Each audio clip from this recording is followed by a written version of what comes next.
Olá, bom dia. Hoje vamos dar continuidade ao Sermão do Monte, essa jornada por esse sermão que é o manifesto do reino de Deus, daquilo que Jesus trouxe, que era totalmente contracultural daquilo que era esperado pelos judeus de sua época e continua sendo contracultural hoje. Então a gente aqui vai continuar caminhando nesse trajeto das bem-aventuranças. Então, se você já ouviu, se você já assistiu as últimas semanas que a gente trouxe sobre isso, sobre as demais bem-aventuranças, você percebeu que há uma escada espiritual aqui da bem-aventurança. Elas não são desconectadas, todas elas são conectadas. Uma está ligada à outra. Se você não é aquela característica que já distingue como um cidadão do reino, como a gente já falou isso anteriormente, você não conseguirá possuir a próxima característica. Então, gente, aqui um resumo rápido.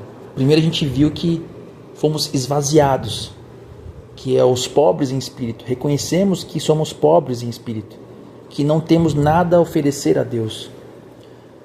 A partir desse pressuposto de nada temos a oferecer, nós passamos para a segunda bem-aventurança, que são aqueles que, por conta desse vazio da sua pobreza em espírito, ela chora, ela reconhece que ela é vazia de sentido, ela é vazia em si mesmo, dos seus propósitos, de quem é perante Deus, e essa dor de vazio ela chora pelo pecado, porque ela carece de Deus.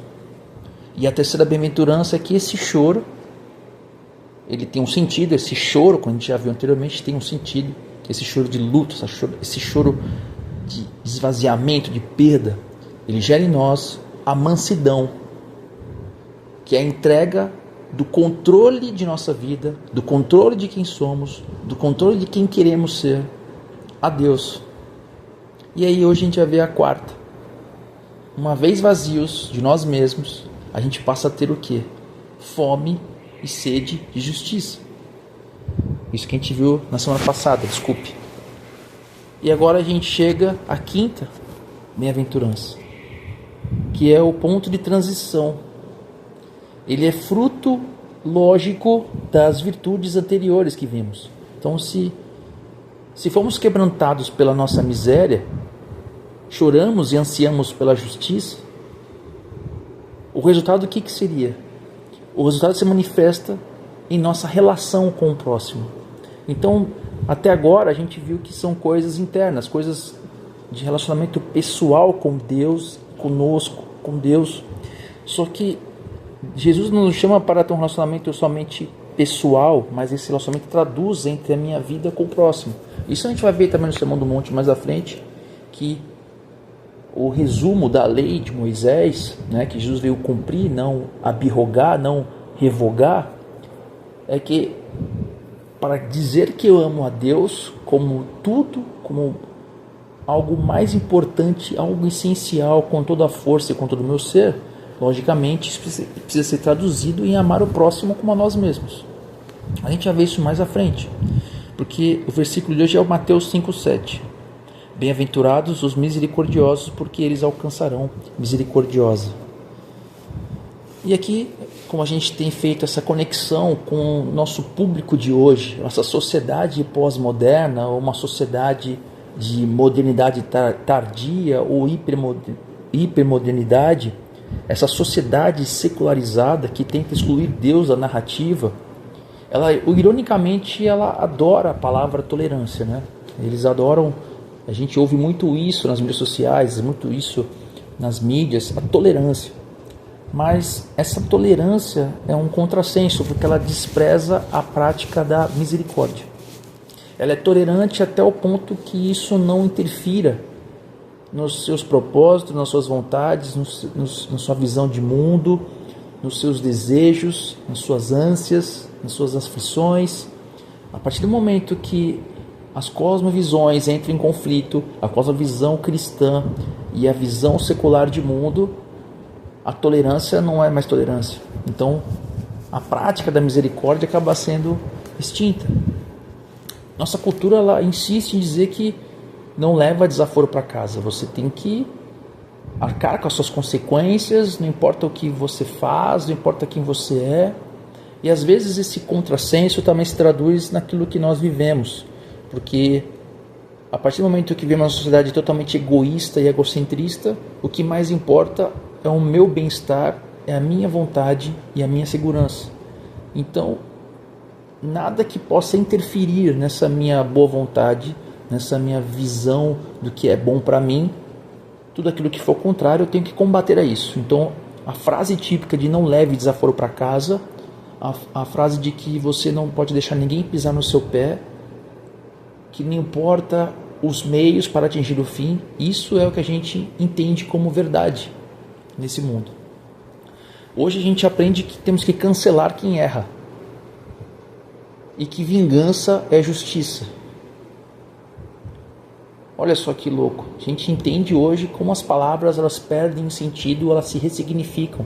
E às vezes nós vamos à escritura, lemos o contrário, mas a gente ainda tem, como estamos todo mundo, nós estamos tão imersos à sociedade, à cultura, tão imersos ao ressignificado das coisas, que quando lemos a palavra de Deus, aquilo que lemos, por mais que tenha o posicionamento totalmente contrário àquilo que nós sabemos que existe no mundo, nós ainda continuamos vivendo aquilo que somos experienciados pela realidade. Então a experiência da realidade acaba tendo maior peso do que aquilo que eu mesmo estou lendo das Escrituras. O filósofo romano Cícero dizia que a misericórdia era o vício de uma alma fraca. Hoje muitos veem o perdão como fraqueza e a compaixão como ingenuidade. Então olha só, o filósofo romano já lá atrás já dizia que misericórdia era um vício de uma alma fraca. Você ser misericordioso, você está passando uma mensagem de fraqueza. E no mundo onde o poder de exercer força sobre o próximo, um mundo egocêntrico, focado em poder de quem manda mais, qualquer ato de misericórdia, por mais que a pessoa esteja errada e você agir com misericórdia, isso é visto como fraqueza. E hoje a gente vai ver que é sobre essa força transformadora que a gente vai conversar hoje. Porque a misericórdia não é um ato de dó, não é um sentimento de pena, mas é um poder de Deus em ação através de nós que professamos a fé em Cristo e em nosso senhorio nele. E aí, para tanto, a gente vai fazer a nossa análise de sempre em duas partes. Então, a primeira parte é o ser antes do fazer. E aqui é esse trecho. Bem-aventurados os misericordiosos. Então, em primeiro lugar, precisamos definir o que Jesus quer dizer com misericordioso. Mais uma vez, é importante nós entendermos o que Jesus quis dizer. Hoje impera na interpretação bíblica o experiencialismo, ou seja, o que o texto está falando comigo, qual é a minha experiência com o texto, e essa experiência com o texto gera N interpretações. Isso é fruto também dessa mente relativista. Então, essa forma experiencial de eu me achegar ao texto e o que o texto fala comigo, independente do que ele falava com aquele público, independente do foco do autor, independente da questão histórica, a gente tem essa ideia do que eu estou experimentando. E muitas denominações, muitas visões teológicas trabalham assim. Então o neopentecostalismo trabalha com isso. E a gente faz um relacionamento com Deus meramente experimental ou experiencial, onde o que importa é o que eu estou experimentando, qual a minha experiência com aquele texto. Mas aqui a gente tem que entender qual que era o foco do autor e o foco que o autor quis passar de Jesus transmitindo para aquele público. Então no grego a palavra aqui, misericordioso, ele tem a mesma raiz da palavra que é utilizada para entranhas, para vísceras. Ou seja, ele quer passar uma ideia de profundidade, algo que revira o estômago, algo que, imagina você, algo que faz te embrulhar o estômago, algo que te incomoda, algo que dói em você só de pensar. Essa é a ideia de misericórdia. Mas temos cuidado. Mais uma vez, esse secularismo e essa ideia do experiencialismo tenta reduzir a misericórdia a um mero sentimento ou humanitarismo. O Evangelho, fazendo parênteses aqui, ele não é justiça social. A justiça social é uma consequência do Evangelho. Então, se a gente reduz o Evangelho, que significa boas novas, o Evangelium, é uma notícia. E essa notícia é de quem? Jesus, o Rei. Vivemos o reino de Cristo. Jesus que morreu, ressuscitou para termos vida com Ele e fazemos parte de uma sociedade que será usada como instrumento para transformar o mundo. Essa é a ideia, essa é a boa notícia. A justiça social é uma consequência daqueles que estão no reino. Então, reduzirmos o Evangelho a meras ações de humanitarismo ou de sentimentalismo perante as misérias é você reduzir o Evangelho àquilo que ele não é. Então, Martyn Lloyd-Jones, ele nos alerta. O Evangelho, ele põe toda a sua ênfase sobre a questão do que é ser um cristão e não sobre questão de fazer. Só que a gente tem muito disso, que a gente acaba vendo postagem, pessoas fazendo cristãos ou pessoas que se autodeclaram cristãos, fazendo obras de caridade, ajuda mútua. Isso é maravilhoso. E aí você vai nos comentários as pessoas dizendo o seguinte: olha, isso é evangelho, isso é evangelho. Não, isso não é evangelho. Evangelho é ser transformado, porque agir como sentimental que te leve a ações humanitárias e a lutar por a justiça social, até o ateu faz. Isso não nos distingue deles. Então muitas pessoas no mundo fazem caridade para se sentirem bem ou para postar na internet. Então a caridade por vezes fala muito mais de nós do que de quem recebe. Então por vezes nós cristãos, como fazemos um ato de caridade pontual ou rotineiro, como nós somos corruptos, não tem como fazer um ato de caridade totalmente isento de qualquer egocentrismo, de qualquer sentimento mal, porque somos pecadores na essência e no ser. Então todo ato de bondade ainda carrega o pecado que a gente leva. Então, por vezes, uma justiça social, um ato de caridade, mais fala de nós do que de quem recebe. Às vezes nós estamos aplacando meramente uma vontade, um desejo de fazermos algo, e isso totalmente contrapõe. O próprio Paulo fala: se você entregar o seu corpo à morte sem amor, nada vale. Mas a gente vai prosseguir aqui. Então, muitas pessoas acabam fazendo isso, fazem caridade para se sentirem bem, para que mostrem: olha, eu sou uma pessoa boa. Mostrem que é pessoa boa. Só que isso é fazer. Jesus, antes de fazer, ele se preocupa com o ser. Porque se qualquer coisa o foco for fazer, e se for evangelho, a transformação de caráter vai ficar em segundo plano, e a gente transforma a fé em meramente obras. E em nenhum momento é obras, porque ninguém tem condição de cumprir obra alguma. Porque se nós estivermos preocupados em fazer, nenhum ser humano que já viveu, que vive ou viverá, tem a capacidade de cumprir a lei de Deus. E a lei de Deus é morte. Então Jesus aqui não está preocupado com fazer, sim com ser. Ele não disse: bem-aventurados os que praticam atos de misericórdia ocasionalmente. Ele não está falando isso. Ele fala que bem-aventurados, os realmente felizes, são os misericordiosos. Então é uma questão de natureza. É a natureza de misericórdia, não ato de misericórdia. Então, primeiro ponto aqui: misericórdia não é complacência.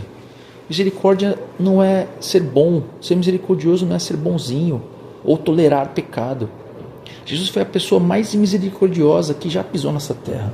E ainda assim, ele condenou o pecado com firmeza. Misericórdia não é fechar os olhos para o erro. É estender a mão ao que errou, visando a restauração. Então você tem que distinguir aqui a misericórdia para a questão de justiça social, mas a gente tem que ampliar o aspecto da misericórdia a todos os níveis, inclusive dos relacionamentos. Então, por vezes, quando a gente faz misericórdia para pessoas que não têm nenhum tipo de relacionamento conosco, um necessitado, um morador de rua, um doente no hospital, qualquer coisa desse tipo, você não tem nenhum vínculo com aquela pessoa, logo você pode não ter nenhum vínculo de julgamento quanto às atitudes de certo ou errado que ela pode ter cometido para estar ali ou qualquer questão. Mas a misericórdia também trata com os relacionamentos humanos, porque a misericórdia também no sentido de não tratar aquela pessoa pelos atos que ela fez, e sim porque Jesus fez algo por nós que nos age por misericórdia. Então, a partir do momento que nós, errados e pecadores como somos, Jesus, não olhando esse pecado, esse mal em nós que nos leva à separação com Deus, Ele morre por nós antes de nós pensarmos que Deus seja conosco. Ele nos ama antes de nós amarmos a Ele. Então, misericórdia também é reflexo disso. Porque Jesus não olhou o nosso erro, mas Ele não fecha os olhos pelo erro. Da mesma forma que nossos relacionamentos humanos. Misericordioso não é aquele que passa pano para o erro, fecha os olhos para o erro. Ele vê o erro, mas age de misericórdia, porque o foco não é o erro ou o acerto. O foco não é o problema em si, para que você aja em misericórdia. O foco é uma restauração de relacionamentos.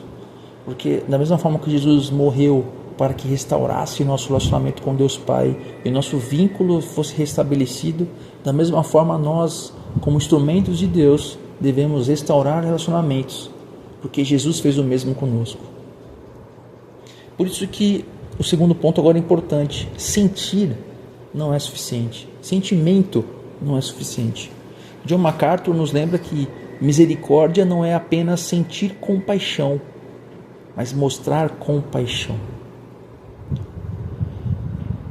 Tem dois termos muito importantes aqui. A compaixão é aquele sentimento de que, poxa, olha aquele sofrimento, olha aquela dor, olha essa pessoa, olha o que ela está passando, olha os problemas. Isso é sentir compaixão.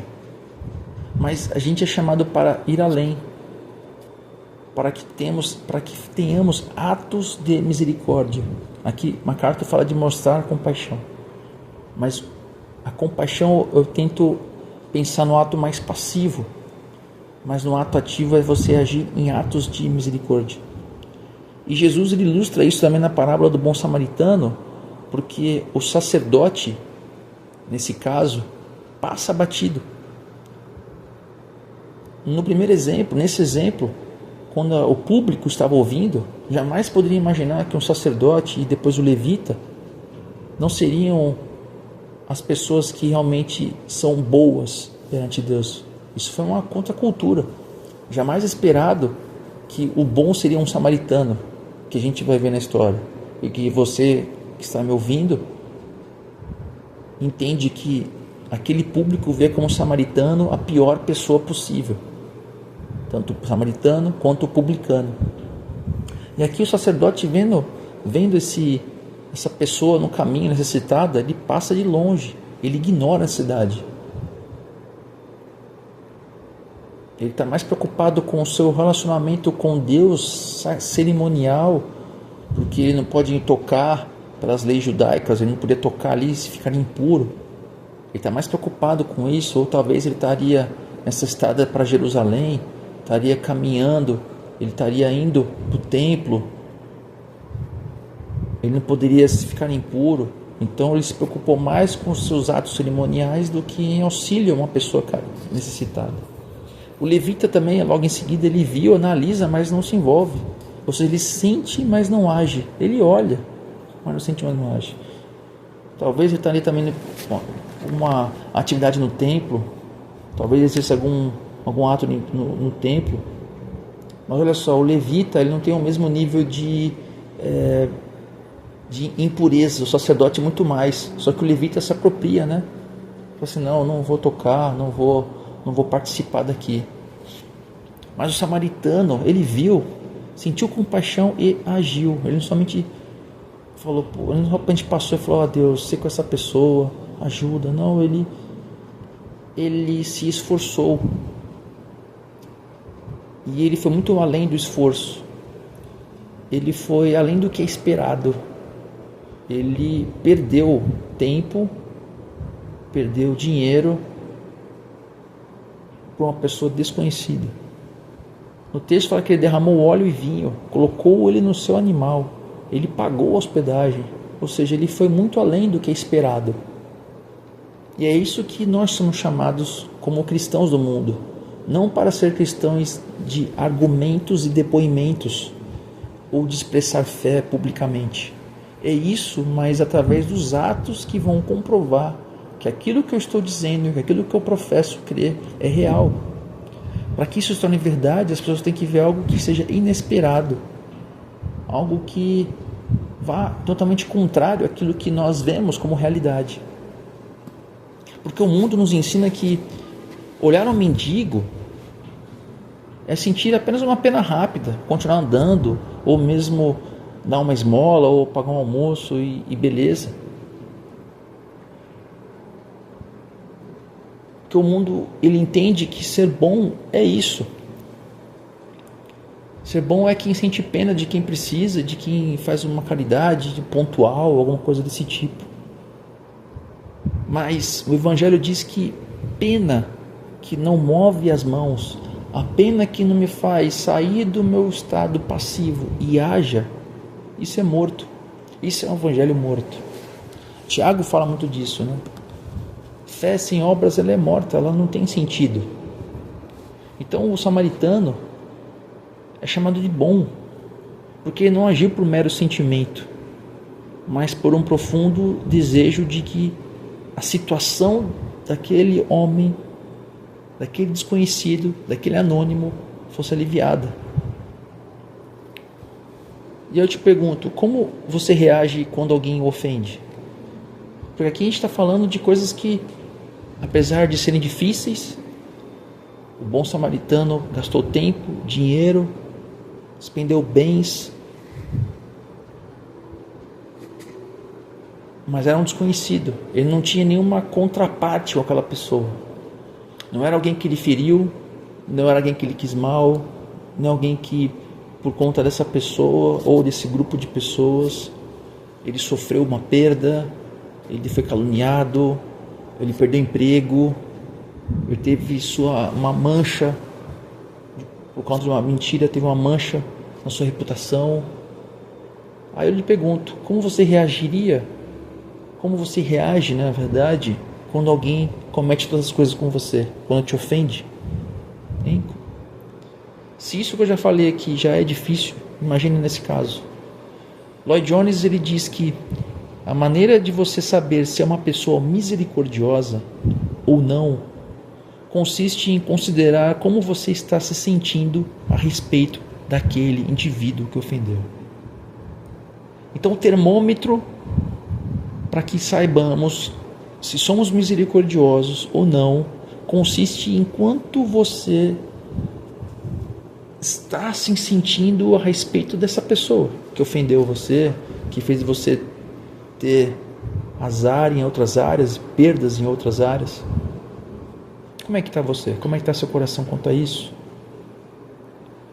O seu cristianismo, a sua fé, a sua profissão de fé como um servo do Senhor, controla o seu temperamento?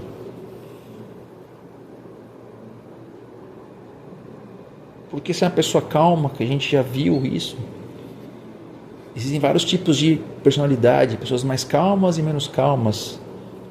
Só que na hora que você é exigido além da sua personalidade, aí vem o fruto do Espírito e aí vem um caráter transformado. Porque o mais manso dos mansos, não cristãos, não regenerados, ele tem um limite. Mas um cristão regenerado, ele não vai até o seu perfil de mansidão.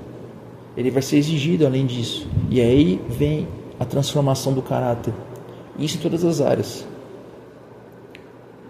Então, como o seu cristianismo controla o seu temperamento? Talvez seja você, naturalmente, como como pessoa, né? Com a sua criação, com a sua formação de caráter, independente da sua fé, você já é uma pessoa mais tendente a ser misericordiosa. Mas uma hora ou outra, isso tem um limite. O seu temperamento, o seu esforço, o seu caráter vai ter um limite.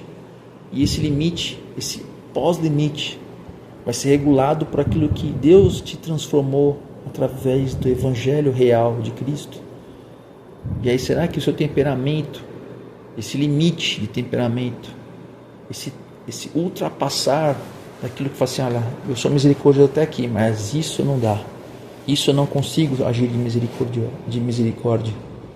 Aí que vem o cristianismo. Será que o cristianismo, será que Deus, o caráter de Deus, ele vai controlar o seu temperamento? Precisamos ser crentes antes de agir como crentes, para que você haja como um cristão misericordioso quando os limites já foram ultrapassados, onde humanamente falando você não tem como mais suportar isso. Você vai ceder, você vai agir de forma equivocada, você vai pecar. Então, para tanto, você precisa ser para fazer, você precisa ser para agir. Por isso que você tem que ser transformado, ser moldado pelo caráter de Cristo, pelo Espírito Santo. Então a nossa vida deve ser regida por isso. Então as nossas reações na vida diária precisam traduzir isso. Então, desde as coisas mais simples, mais complexas, seja no trânsito, no trabalho, na vida conjugal, os atos de misericórdia, assim como todos os demais bem-aventuranças, daquilo que ultrapassa até mesmo meus limites do próprio temperamento e personalidade, vai precisar do seu cristianismo que me fez ser antes de fazer. E as pessoas estarão olhando, e isso vai proclamar o Cristo que eu sou e o Cristo que eu acredito ser. Vai se tornar um evangelho real para as pessoas. Senão vai ser mero argumento, mero discurso, sem prática, mero moralismo. E o evangelho não é moralista. O evangelho é uma transformação de caráter. E a gente entra para a próxima parte. O ciclo da graça. Porque eles alcançarão misericórdia. Porque eles alcançarão misericórdia. Então aqui essa segunda parte do versículo traz uma promessa. E ao mesmo tempo um alerta teológico que precisamos ter muito cuidado. Alcançarão misericórdia. Alguns leiam isso e pensem, então é uma troca, né? Se eu for bonzinho, Deus será bom comigo. Eu conto o perdão de Deus com o meu perdão? Será que isso teologicamente é viável, é real? Então, quando eu perdoo, Deus me perdoa. Será que existe essa contrapartida de Deus comigo? Isso é não, absolutamente. Porque se isso fosse uma verdade, isso seria a salvação pelas obras, o que contraria toda a Escritura. Charles Spurgeon esclarece isso de forma muito boa. Erraríamos gravemente se disséssemos que precisamos ser misericordiosos para obtermos misericórdia, muito antes de se tornarem misericordiosos. Deus lhe teve misericórdia. Então não tem como você precisar ser misericordioso para que você obtenha a misericórdia de Deus. Porque muito antes de você pensar em ser misericordioso, Deus já teve misericórdia de você, de mim, de todos nós. Então o que Jesus está dizendo aqui? Ele está ensinando sobre evidência. Você só consegue dar o que você tem. Ninguém dá o que não tem. Só pode ser verdadeiramente misericordioso quem já foi preenchido pela misericórdia de Deus. Essa misericórdia me transforma de tal forma que eu me torno um canal de misericórdia para os outros. Só pode transbordar quem está cheio. Não tem como transbordar vazio. Um transbordamento vazio inexiste. Você pode ser esforçado, voluntarioso, todas as tentativas humanas e técnicas humanas para ser misericordioso, mas como eu te falei, o seu perfil, a sua personalidade tem um limite, a humanidade tem limites sem Deus. Uma hora ou outra você vai errar, uma hora ou outra você vai sair desse limite do teu esforço humano, somente divino, somente uma transformação de caráter através do Espírito Santo, para que você seja misericordioso. Para tanto, você tem que estar cheio para que isso aconteça. Na parábola do credor incompassivo, em Mateus 18, Jesus conta a história de um homem que devia uma fortuna incalculável ao rei. Depois vocês leem direitinho essa parte. Isso representa a nossa dívida de pecado com Deus. Um valor incalculável, porque não importa o pecado que você cometeu. Mas é tão pequeno. Não existe pequeno ou grande perante Deus, porque Deus é Deus infinito. Qualquer pecado a um Deus infinito é punição infinita, porque não é o tamanho do pecado, e sim a lesão e o dano a quem é o remetente. Então, quem é o direcionado do pecado? Quem é o que está sofrendo do pecado? É Deus, e Deus é um Deus, ele é infinito. Então, qualquer pecado com um Deus infinito é punição infinita. Humanamente falando, existe sim o pecado menor e o maior, porque existem consequências pequenas e grandes, depende do pecado que você comete. Mas espiritualmente falando, perante Deus, todos eles têm a mesma gravidade. E aqui nessa parábola o rei perdoa tudo, toda a dívida desse homem. Só que esse homem que teve tudo perdoado, ele sai e encontra outro colega que lhe devia muito menos, infinitamente menos, mas que era um valor considerável. Mas o que ele faz? Ele faz o mesmo? Não. Ele agarra o pescoço desse colega e joga ele na prisão. E o que essa atitude revela? Essa ilustração parece boba, mas o que ela revela? Revela que esse homem que teve toda essa dívida incalculável, incomensurável, impossível de pagar, quitada, perdoada, é que esse homem nunca entendeu o perdão que recebeu. Ele nunca entendeu a gravidade, a grandiosidade da misericórdia desse patrão com ele. Desse patrão não, né? Desse rei. Como diz John Stott, nada prova mais claramente que fomos perdoados do que a nossa própria prontidão em perdoar. Somente demonstra misericórdia, somente mostra que essa pessoa é misericordiosa quando a pessoa entende que foi perdoada. Então, uma pessoa que tem prontidão em perdoar, apesar da dor e apesar de olhares de outras pessoas que veem ou fiquem sabendo dessas coisas, que houve perdão, aquela coisa que choca o perdão, que a pessoa fala assim, como essa pessoa conseguiu perdoar? A pergunta não deveria ser essa, assim, caramba, não é como ela conseguiu perdoar, mas por que ela conseguiu perdoar? E isso mostra que ela entendeu a dívida que foi perdoada pelo Rei Jesus. E esse é o maior sinal. Então, quando a gente observa no paralelo disso aos frutos do Espírito, todos os frutos do Espírito, quando você olhar, são frutos que necessariamente precisam de um relacionamento para que eles aconteçam. Nenhum fruto do Espírito é meramente um eremita que é transformado numa montanha e fica lá em contemplação.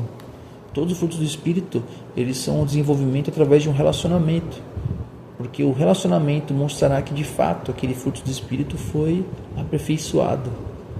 Nenhum aperfeiçoamento do fruto do Espírito acontece no isolamento ou sozinho, e a misericórdia da mesma forma. Então, se você é duro, vingativo, implacável, guarda rancor, isso é um péssimo testemunho. é um testemunho de que talvez você nunca tenha experimentado a graça verdadeira. Porque quem foi perdoado de uma dívida de milhões não tem coragem de cobrar uma dívida de centavos. Nada pode ser tão ruim que você não possa perdoar. Só que perdão é totalmente diferente de restauração. Perdão, ele é livre.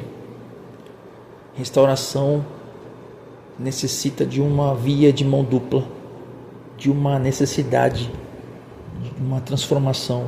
Existe uma contrapartida. Mas aqui a gente está falando de perdão, e o perdão ele é livre. Não quer dizer que você perdoa e você precisa andar junto. Não, aí é restauração e aí é outra história. Na oração do Pai Nosso oramos: perdoa as nossas dívidas, assim como nós perdoamos aos nossos devedores. Mateus 6,12. Olha só como às vezes a gente ora ou canta coisas, mas a gente não sabe o peso daquilo que a gente está falando. Não falando que a palavra tem poder, não é isso. De fazer qualquer coisa no mundo espiritual, porque isso é baboseira. Estou dizendo assim que a gente está professando alguma coisa que às vezes a gente não faz. Isso é perigoso. Porque se nós estamos orando dessa forma, que é a oração do Pai Nosso, estamos pedindo a Deus que use a nossa misericórdia como régua para a vida. Olha lá, perdoe as nossas dívidas da mesma forma como nós perdoamos nossos devedores. Ou seja, Deus, me perdoe da mesma forma que eu perdoo quem me deve. Então, se eu não perdoo quem me deve, Deus, não me perdoe. Você tem coragem de fazer essa oração hoje, olhando para seus relacionamentos quebrados, coisas que estão pendentes. E aqui a gente segue para a aplicação. O Sermão do Monte nos chama a sermos diferentes. E a misericórdia é uma das áreas onde essa distinção deve ser mais evidente. Praticar a justiça e a misericórdia de modo cristão fará a igreja ser objeto de contradição. E aí vem o porém. Então, como é viver essa contracultura da compaixão no século XXI? Como eu disse, egocêntrica. Ninguém vai pisar no meu pé. Eu falo a verdade mesmo. Trechos, frases que até nós falamos e levamos isso como algo bom ou correto. O primeiro ponto é contra a cultura do cancelamento. A pós-modernidade, esse secularismo, ele criou um tribunal impiedoso nas redes sociais, que isso nós traduzimos na nossa vida prática. Então, um erro, uma frase mal colocada e a pessoa é cancelada, é destruída, sem chance de redenção. Zygmunt Bauman, na sua modalidade líquida, ele fala assim, que os relacionamentos são líquidos, não existem mais laços duros. Então, da mesma forma que nós estamos traduzindo o relacionamento das mídias sociais na vida prática. Nós transformamos a amizade em algo fluido. Hoje o amigo é fluido, então eu chamo de amigo um cara que eu nem conheço no meu Instagram e trato o meu amigo do dia a dia da mesma forma. Então a gente não sabe os níveis de amizade, de cumplicidade, e da mesma forma tratamos todos iguais no nosso relacionamento. Não vemos os pesos das coisas que ouvimos ou falamos, independente de quem são as pessoas. Não é que o perdão precisa ser mensurado pelo nível de relacionamento que eu tenho com as pessoas, mas tratamos os relacionamentos de forma fluida, onde, esse aqui eu não quero mais saber, e você cancela aquela pessoa da sua vida. Eu também faço isso. Mas o cristão, ele deve nadar contra essa maré, contra essa tendência nossa, dissemos assim. Então, onde o mundo atira pedras, cancela, não quero mais ver, não é mais meu amigo, não fala mais comigo, atravesso a rua, nós oferecemos restauração. Nós oferecemos a restauração. Cabe a pessoa aceitar. Mas nós também oferecemos o perdão. E o perdão é livre. E o perdão é livre. Não aprovamos o erro, mas amamos o pecador. Então, se errou comigo, tem consequência. Talvez não tenhamos o mesmo contato. Uma ferida que pode ser cicatrizada, mas está lá a cicatriz. Mas a gente ama a pessoa. A gente quer que ela seja transformada. Talvez esse ato de amor, de compaixão, que até mesmo a pessoa nem espera, partindo de nós, que às vezes pode estarmos certos nessa jogada, ao conceder o perdão, nós estamos lhe falando que não importa quem errou, se eu errei, peço perdão.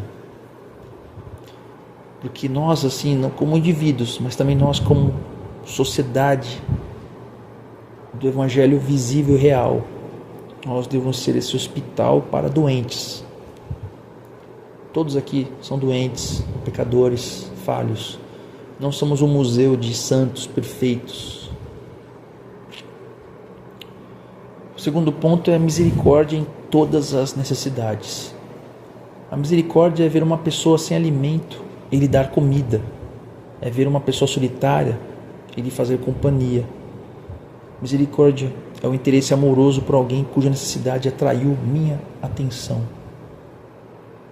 Não é algo que eu preciso receber em troca. Não é um ato que, posso receber algo ou dessa pessoa ou de forma indireta pelo ato dessa pessoa por outras pessoas, quer seja status, quer seja visibilidade, algum interesse sobre isso.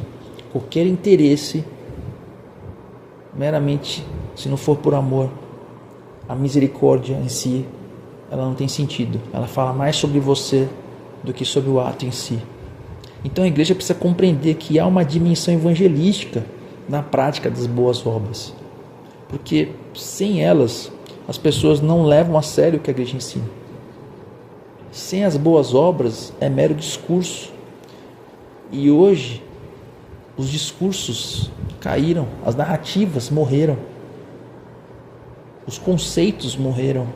Então você saber conceitos, você saber argumentar as coisas é positivo, é importante, mas o que atrai a atenção das pessoas, pelo menos a atenção, é a prática. Então, não importa o quanto você argumenta, o quanto você tem conceitos definidos sobre qualquer coisa da teologia, se tenho recursos e fecho meu coração, como diz o apóstolo João, como pode o amor de Deus estar em mim? C.S. Lewis, em Cristianismo Puro e Simples, acho que é neste livro que ele comenta sobre isso. Ele fala o seguinte: se tem duas pessoas que têm o mesmo cargo, o mesmo salário, moram na mesma região, se um é cristão, ele não pode ter o mesmo nível de vida que o não cristão. Ele precisa fazer menos viagens, ele tem que ter menos bens materiais, ele tem que estar abaixo, porque se ele é cristão, ele está pronto a ter compaixão, pronto a ceder seus recursos, porque ele é um mordomo de Deus. Agora, se o cristão não se diferencia do não cristão na sua conduta, na sua vida, ele faz as mesmas coisas, ele é as mesmas coisas, ele tem as mesmas reações, as mesmas ações, ele não é um cristão. É só um adjetivo e um hobby para ele, mas isso não é cristianismo. E voltamos aqui. A misericórdia não se dirige apenas a seres humanos feridos e necessitados fisicamente, né? Alguém que você não conhece, algo que até mesmo não cristão vai sentir vai ter o mesmo sentimento. Se ele for uma pessoa meramente que tem uma certa moralidade que o próprio Deus coloca no coração dela, né? Que a moralidade ela vem do Deus Criador. Esse sentimento de compaixão não é porque ela brotou nela, mas é que o próprio Deus que colocou isso nela. Então até o não cristão ele vai ter o mesmo sentimento, na sua grande maioria, de alguém necessitado, de uma pessoa carente.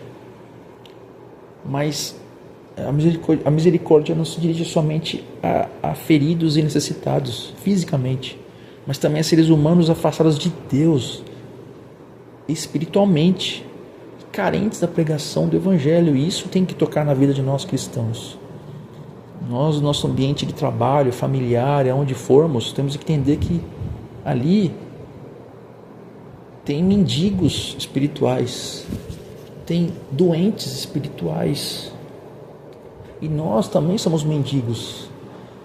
Eu não lembro quem disse isso, mas nós somos mendigos repartindo o pão com outro mendigo. E é isso que é o Evangelho. Não somos melhores que ninguém, mas sabemos o caminho. Nosso chamado é ajudar as pessoas a se lembrarem que tem uma alma, a que pensem, não que você vai ser a pessoa que vai levar o evangelho e ela vai se converter. Se acontecer isso, amém, mas se não acontecer, você plantou algo. E aí outra pessoa faz o mesmo e planta mais um pouco.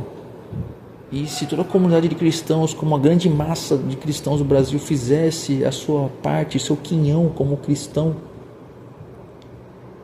seria praticamente irresistível o evangelho para a grande número de pessoas. Mas não fazemos isso. Temos um evangelho mesmo só do privado e um relacionamento com Deus meramente terapêutico. O nosso mundo secular, que despreza o sobrenatural e tenta desmistificar a fé, tenta tirar Deus da história, precisa ver a simetria do caráter do crente. Porque o crente tem que ser alguém que luta contra as injustiças sociais, como a gente viu, fome de justiça. Mas ao mesmo tempo que ele tem essa fome, essa ira justa para lutar pelo que é certo, ele também é aquele que estende a mão com bondade e compaixão de Cristo a quem está errado, onde ninguém quer estender a mão. Portanto, nossa fé não pode ser apenas teórica, argumentativa, de discurso. Cada um de nós precisa amar o próximo como se ama. Se você tem um mínimo de amor a si, você tem que amar o próximo. Isso significa que a dor do outro, independente de qual seja a fonte, deve doer em mim. Não importa a fonte da dor, quer seja justa ou injusta, tem que doer na gente também. E o terceiro ponto para fechar: não retenha perdão. O perdão é livre. Deus é o maior exemplo de misericórdia. Ele não nos deu o que merecíamos, que é juízo, a ira, mas enviou o seu Filho para morrer em nosso lugar. Olhem para a cruz. Lá vemos a justiça e a misericórdia se beijando. Deus não se contradiz. Ele não tinha como perdoar, passar pano para o pecado. Então morreu o seu único filho, o seu próprio filho por nós. Jesus perdoou os que os crucificavam naquele momento. Lembre, todo argumento cristão, pseudo-cristão de ira, de desejo do mal das pessoas, cai por terra, porque o próprio Jesus pediu para que o Pai, para que Deus perdoasse quem o estava crucificando. Lucas 23, 24, Pai, perdoa-lhes. Estevão, o primeiro mártir da igreja, imitou a Jesus ao ser apedrejado injustamente. E ele disse: Senhor, não lhes imputes este pecado. Atos 7, 60. Então, se você se diz seguidor de Cristo, você não tem o direito de reter perdão. O perdão é livre. A mágoa é um luxo que o cristão não pode bancar. Igreja, amigo, você que está me ouvindo, me assistindo, a bem-aventurança de hoje é um espelho. Ela nos pergunta: você é um canal por onde a graça flui ou um pântano onde a água para e apodrece?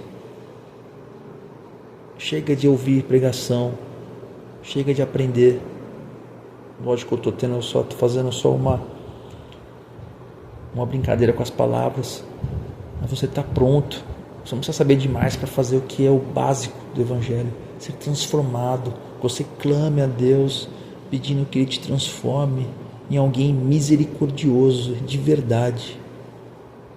Talvez você hoje esteja ouvindo isso, mas carregando o peso de uma mágoa, de algo mal resolvido. Talvez você tenha sido ferido e a cultura ao seu redor, as pessoas ao seu redor, vingue-se, odeie essa pessoa, realmente é isso. Só confirme isso, só incendeia isso em você, jogando mais gasolina no seu ódio. Mas Jesus, o Rei desse novo reino que nos chama, sussurra assim, ó: bem-aventurado é você se perdoar. Bem-aventurado é você se tiver misericórdia. Não porque eu sou bom ou você é bom, mas porque você conheceu aquele que é bom. Esse é bom. Lembre-se, a misericórdia triunfa sobre o juízo. Tiago 2,13. Quer ser feliz? Quer ser bem-aventurado? Vista a toalha de servo, lave os pés, cure as feridas. Jesus lavou os pés dos discípulos, um ato de um escravo. Quem quer ser o primeiro, seja o último. Perdoe a dívida, porque foi exatamente isso que Cristo fez por você. Ele rasgou a dívida de morte que todos nós tínhamos, a cédula de morte. Só que agora somos propriedade exclusiva dele. O caminho da bem-aventurança é uma caminhada, é uma semelhança a Cristo. Se não somos misericordiosos, permanecemos egoístas e falhamos em imitar a Deus. A misericórdia de Deus é a razão pela qual podemos respirar, podemos viver. E a misericórdia que praticamos é a prova de que Ele vive em nós, de que Ele é real. E a promessa é garantida. Os que vivem assim, debaixo da graça, alcançarão misericórdia. Deus te abençoe.